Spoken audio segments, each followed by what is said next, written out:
Hi everyone, here's the Book Chemist once again, and today I'm reviewing Catch-22 by Joseph Heller, a masterpiece of 20th century satirical fiction, war fiction, possibly one of the greatest works about World War II, a novel I actually bought for £1.50 at the market here in town. Together with, I spent £5 total on this, The Adventures of O.G. March by Saul Bellow, which I'll also be reviewing shortly, and Rosencrantz and Guildenstern Are Dead by Tom Stoppard, which puzzled me to no end, and Catch-22. One of the comments on the back of my edition, it's an original comment from when the novel was published in the 60s, says that this novel will delight those who can take it. And on the one hand, some people will not be able to stomach this novel because for all that it is one endless joke, this is truly an absurd, constantly witty, constantly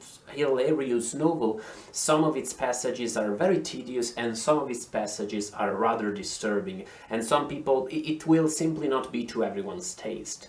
Because of that, and also because of that tediousness I mentioned. I have to admit that during the first 100 pages of Catch-22, it's not like I wasn't impressed. I admired the witticism of the novel and the absurdity of these catches you'll be reading about, and that you probably already know. The whole Catch-22 expression is very much idiomatic English nowadays. A bit like Big Brother, it's one of those things that from literature entered the common consciousness. At the same time, during those first 100 pages, I have to say it was a bit painful, because of something I find a lot in literature of that period. I find the same in the works of Jack Kerouac I've read, in Dharma Bum's On the Road. I find the same in works such as V or Gravity's Rainbow by Thomas Pynchon, which is that the narrative moves toward no discernible or objective or achievement, and that the events keep recurring in the same guise over and over again. Just as with On the Road by Kerouac, you keep reading about the journeys throughout America in the 1940s, 50s of these young men looking for freedom, looking for a meaning in their country, looking for ways to have fun and to be happy. And in that same way, Catch-22 offers you scenes from the life of a year, 10 months, a year in the life of people in a US bombing squad during World War II. These guys are stationed in an island off the coast of Italy. Sometimes they go on continental Italy to Rome or to other places and go with prostitutes or buy stuff from the black market. Several times they go on missions. You get scenes, absurd, satirical, hilarious scenes of daily life on their island where they're stationed, and you keep reading about these things over and over again. Now, the point with Catch-22 is not that you should read this novel because there is an underlying quest moving the narrative forward and you want to see how things turn out, even though there is a rather clear beginning and a very clear ending in the novel, and there is a satisfying ending to be read eventually. You read this novel to be immersed in the life of these people. This circular structure, even including the tediousness that occasionally originates from it, very much brilliantly captures the life of people in the military in such a time, people in the aviation, in the Air Corps at such a time. It's a very boring life. They spend lots of time on the beach, they spend lots of time looking for ways to make time go slower, actually. In one of the paradoxes you'll discover yourself in Catch-22.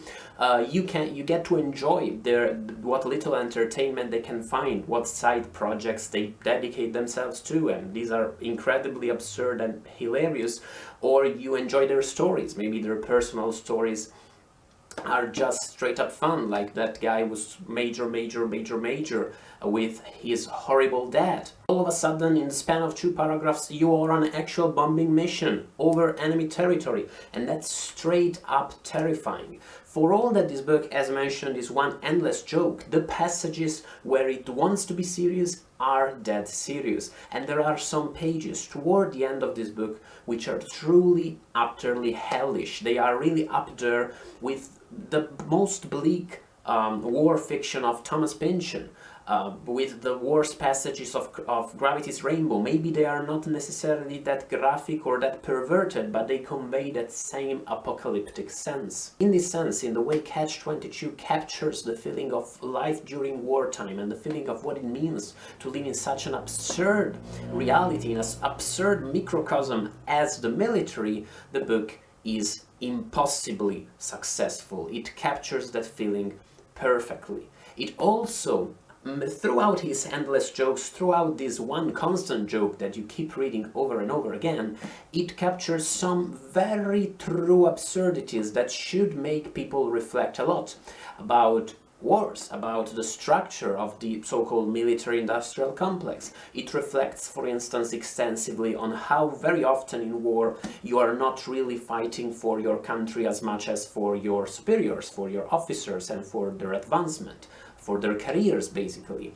And it reflects on the fact that very often, actually, it is really easy to distinguish between these two things, the interests of your superiors and the interests of your country, even though the superiors themselves are not very happy when people start realizing that and pointing that out. In the introduction to Slow Learner, his collection of juvenilia short stories, Thomas Pynchon mentions the fact that when he was in the Navy, he realized something he had not thought about previously, which is that among basically common people from maybe the working class or from the countryside, there were as much a percentage of idiots and clever people as you found in actual officers who maybe were trained in Ivy League schools or in prestigious military academies.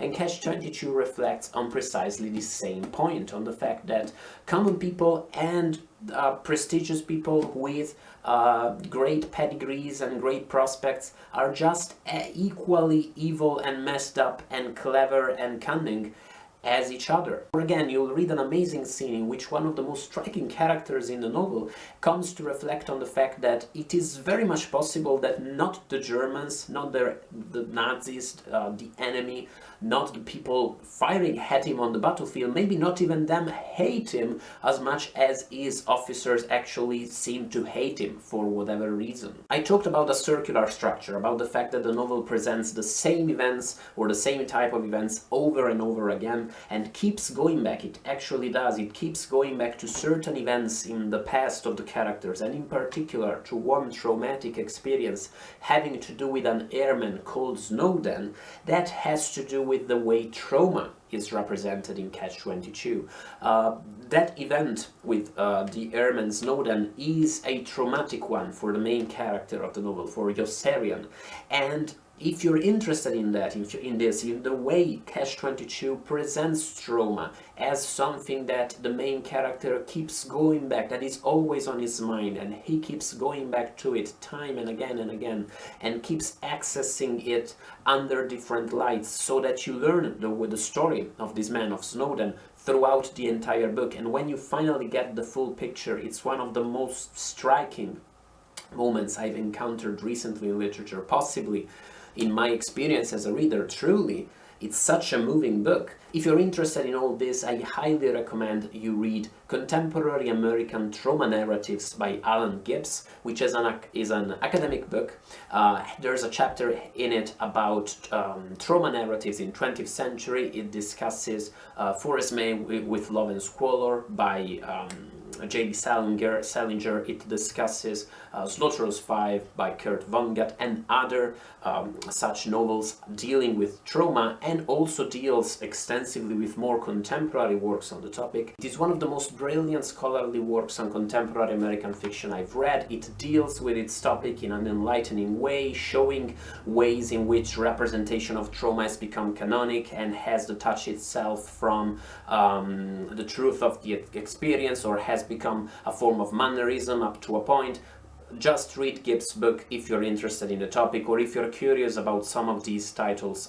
You can look at its index and see what narratives, what novels are and short stories are explored in that study. Going back to Catch-22, this structure, this spiral structure, spiraling, confusing structure very much, it's one of the challenges, possibly the main challenge you'll have to face throughout the book, because sometimes the situation will get rather confusing again. You will have difficulties realizing if what you're reading has just happened, or if it's something that happened to the character several months ago. This is by no means a linear narrative, but making sense of it, reconstructing the story of these people, of these soldiers, of these airmen, is part of the fun. I suggest you keep an eye out for references to the number of missions these guys have to fly in order to be sent home, because one of the many absurdities, which is as hilarious as terrible, you keep reading in Catch-22, is that these guys' colonel keeps raising the number of missions they have to fly to complete their tour of duty, so that initially they were supposed to be sent home after 35 missions, then it became 40, then every time they fly more missions the limit keeps being raised. Keeping that limit in mind will help you understand if something's happening in the past of the novel, at the present time, when this present time moves forward. But hey, I'm making this sound as if this is homework you have to do, or a chart you have to make sense of. It's nothing of the sort. Catch-22 in many ways, at many points, it's truly hilarious, and it is absolutely compelling, and it's a strong experience, and I have no doubt that it's not for everyone, and it's not just a matter of, you know, being a strong enough reader. It's a simpler matter that to some readers they won't see the point of this enough to enjoy it, and that's fine. Once more, it doesn't mean that they are not good enough to understand it, not at all. But for the right kind of reader, these can be absolutely marvelous. To me, it was an amazing reading experience, and it got to a point, once I overcame that initial sense of tediousness, it got to a point where I actually cared very deeply about the lives of these people, in ways that do not necessarily happen that often with my reading experiences, which is truly terrible, because Joseph Heller, in the second half of the book, plays with that a lot and really makes you reflect, just as the best war fiction can do. It really makes you reflect upon the real tragedy that lies behind the smallest of accidents in wartime. When a single plane collapses, when there's a single accident, the big tragedy lying behind that, which is that people with an history, with families, with friends, with stories, are dead at that time. And I know I have the feeling I was that serious during this review, which is not a good way of selling a what's supposed to be a hilarious satirical novel. But truly, be prepared to laugh out loud at certain points. Also, I may have stressed this enough already, but this is truly a stepping stone in the never-ending novel that is fiction, a stepping stone toward the fiction of Thomas Pynchon, one of my very favorite writers, one of the great writers of the 20th century, together with Heller, and you can definitely see the influence of Heller in Thomas Pynchon's fiction, especially early fiction.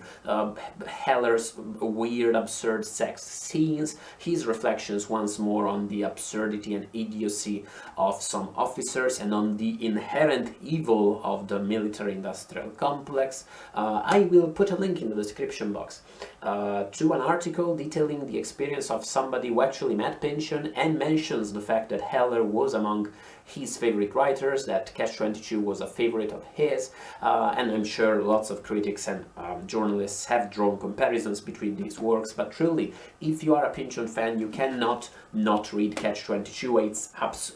It's guaranteed to be a success with you. And thank you, as always, for watching the review, guys, and let me know in the comments what your opinion of Catch-22 is. Did you find it enjoyable from the beginning to the end? Did you struggle with it the way I did?